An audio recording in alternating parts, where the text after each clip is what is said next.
In today's video, I wanted to share with you the process of creating this beautiful portrait, but also a couple of art materials that you can use apart from graphite pencils to get a proper portrait drawing.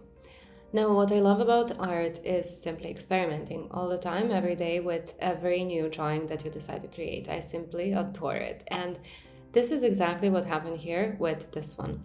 I wanted to combine graphite with charcoal, and I ended up using black colored pencil and black pastel as well, which I never used to combine in my drawings before. So first I started off with just basic layers of graphite pencils. As always, just blocking the darkest parts with my pencil. The eyes go first, of course, and then based on the eyes, I slowly start building the shades around them. Now this is how I mostly start my graphite pencil drawings. Just building layer after layer, slowly and gradually, but as the reference photo had that really cool vibe, I wanted for the hair to be as dark as possible with some highlights to really contrast the portrait. So I decided to use charcoal for the hair. Now once I did that, the contrast between the face and the hair was just too much that I decided after to add a couple of more layers on top with charcoal and black colored pencil, just so I could combine the face and the hair a bit better, but more about this a bit later in this video. We will get to that point. In case you want to try to draw this portrait, the reference photo will be uploaded on my Patreon. The link of the reference will be in the description down below. This reference is free to use, no copyright infringements here or anything similar, so feel free to use it for your own practice. Just download it from the link I shared in the description. So I mostly use 2B, 4B, and 9B for the face, just slowly adding bit by bit. I usually start with 4B, and then as I go, I combine and layer both 2B and 9B depending on which part of the face I'm working on. Of course, you need to make sure to block the darkest parts first, as this will be the guidance for the rest of the shade, so I mostly did that. But the best thing about graphite pencils is that you can develop the value slowly and gradually, and you can also build up in time your values even more if you decide that it's needed.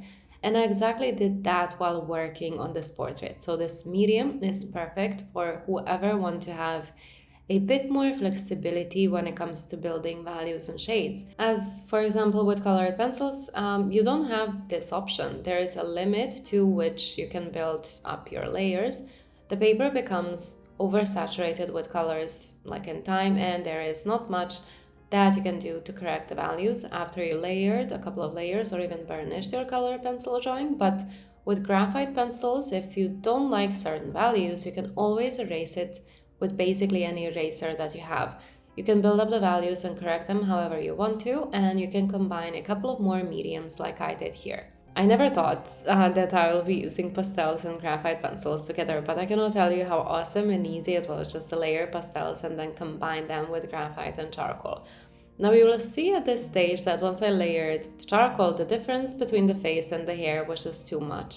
Also, in the meantime, I realized that I should have worked on the background first and then to work on this part of the hair, as it would be much easier to build the values of the hair once I have my background finished. So I could also work on the flyaway hairs and some lighter parts.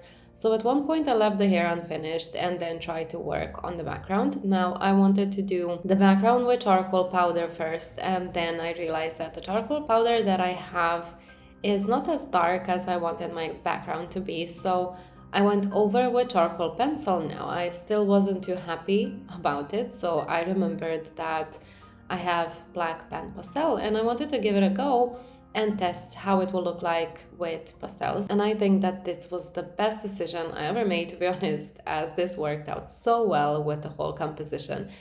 It was so fast and so easy to do this, just to work on the whole background with a sponge and a black pan pastel. It took me a couple of minutes to do the whole background, and then I was able to come back to working on the hair with charcoal pencil.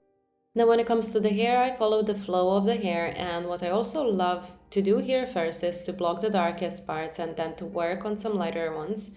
Now this is also useful while working with charcoal, as I like to use a thick blending stump to blend the hair all together. Now as charcoal is staying on the blending stump after blending the darkest parts, you will have enough charcoal on your blending stump that you can basically use to cover the lighter parts of the hair with it and to create certain values as well. So at this point I was using blending stump as I would use a pencil, just making sure to follow the flow of the hair with it. And once I did that, the best way to get an awesome looking hair is with mono zero eraser, because no matter how dark charcoal is here, you can still pull lines and erase parts with it to get that good looking realistic hair. And to be honest, this is also the most satisfying part here, to see how the hair is slowly coming to life. Of course, you need to go back and forth with charcoal and blending stump here as well, working with all three tools here to create the best results. When it comes to the rest of her body, I combined charcoal, graphite, and lots of blending with the brush as well. And somewhere in the end, I also added a bit more of black colored pencils as well to connect the darkest parts and blend them a bit better, as with charcoal pencil I wasn't able to get the result that I really wanted. And I also used a bit of cotton wool as well and worked a bit on the flyaway hairs here with black colored pencil, just so I could make this part a bit more realistic and natural as well.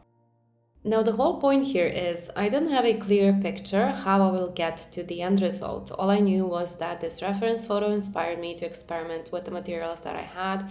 I really wanted to explore and experiment here, and really in the beginning of the drawing I had no idea that I will end up using pastels and colored pencils, and really here is all about experimenting and trying out different new things you never thought about before.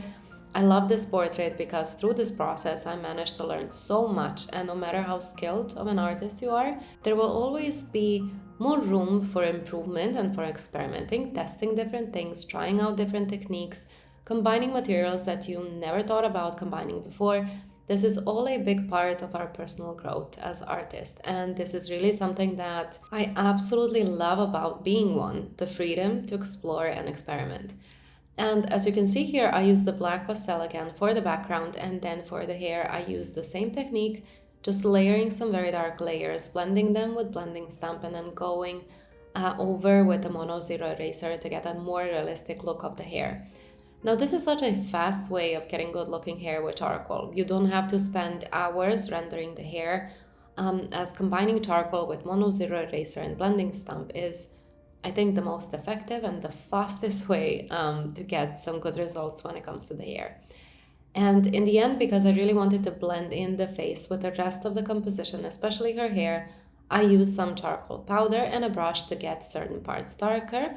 Also, certain parts where it was much darker, I used black colored pencil just so I could lose a bit of that reflection that graphite pencils can give us. And I was also burnishing that pencil with a brush, which was such a great surprise as well, knowing that you can blend in a colored pencil with the rest of the shades with a brush. This is also something that was quite new to me. And of course, for even better end results, I used the blending tool and a graphite pencil to add some freckles on her face that gives much better vibe of the whole drawing as well. All in all, I'm really happy how the drawing turned out. Kindly let me know your thoughts in the comment section down below. Also, kindly subscribe to my channel if you want to see more videos like this. Thank you all so much for watching, and I see you again in the next video.